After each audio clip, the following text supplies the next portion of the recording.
Some people read today's verse and assume it means that we're incapable of change. First, I want to point out that this is an Old Testament verse. We live in New Testament times and we benefit from what Jesus did for us. When you give your life to Jesus, an incredible event took place. You became a child of God. So, what does a child of God look like? Barely getting by? Hanging in there until you make heaven one day? No.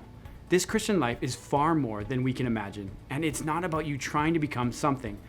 Second, today's verse is actually about who you are inside, spiritually speaking. Before you gave your life to Christ, you had the nature of sin and Satan as your identity.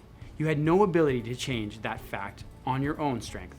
But through accepting Christ, you became a new creation. You now have the nature of God, and you're in His family. Why is this important? Because when you want to make changes in your life, you need to realize that you're not trying to become something that you're not. You aren't trying to become more like God. You're like Him. You have His nature.